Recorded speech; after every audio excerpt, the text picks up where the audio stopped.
Selama Perang Vietnam, konflik tidak hanya terjadi di Vietnam Selatan dan Vietnam Utara, tetapi juga meluas ke negara tetangga seperti Laos dan Kamboja. Meskipun secara resmi Laos dinyatakan sebagai negara netral, wilayah ini menjadi medan operasi rahasia karena letaknya yang strategis dan peran yang tidak disengaja dalam logistik militer musuh. Peran Laos dalam jalur suplai musuh Laos merupakan lintasan penting bagi apa yang kemudian dikenal dengan istilah Ho Chi Minh Trail. Jalur ini merupakan jaringan jalan dan rute rahasia yang digunakan oleh Vietnam Utara untuk mengirimkan persenjataan, pasokan, dan pasukan ke wilayah Vietnam Selatan. Karena rute ini sangat vital bagi kelangsungan operasi militer Viet Cong dan pasukan Vietnam Utara, mengganggunya menjadi prioritas strategis bagi Amerika Serikat. Strategi militer dan operasi pengeboman rahasia Amerika Serikat melancarkan serangkaian operasi pengeboman rahasia di Laos yang sering disebut sebagai rahasia perang di Laos. Operasi-operasi seperti Operation Barrel Roll dan berbagai kampanye pengeboman lainnya tidak diumumkan secara terbuka oleh pemerintah Alassas pada masanya. Keputusan ini diambil karena alasan politik, untuk menghindari kecaman internasional dan dampak diplomatik jika diketahui bahwa Amerika terlibat dalam operasi militer di negara yang secara resmi dianggap netral. Tujuan strategis dari pengeboman menghentikan aliran logistik.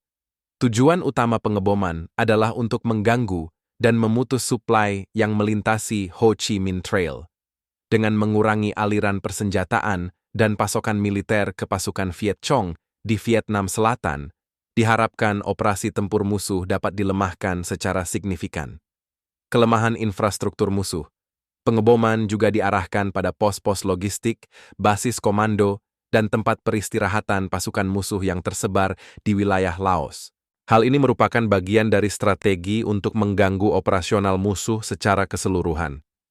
Keputusan taktis dan politik operasi pengeboman di Laos dilakukan secara rahasia karena tindakan tersebut tidak sesuai dengan kebijakan luar negeri ASEAN yang berfokus pada Vietnam. Di sisi politik, mengumumkan operasi di negara netral akan membawa risiko internasional yang tinggi, khususnya dalam konteks perang dingin dan hubungan diplomatik dengan negara-negara lain di Asia Tenggara. Implikasi dan dampak jangka panjang terhadap penduduk sipil dan wilayah, meski bertujuan untuk melumpuhkan jalur logistik musuh, pengeboman intensif di Laos membawa konsekuensi serius bagi penduduk sipil.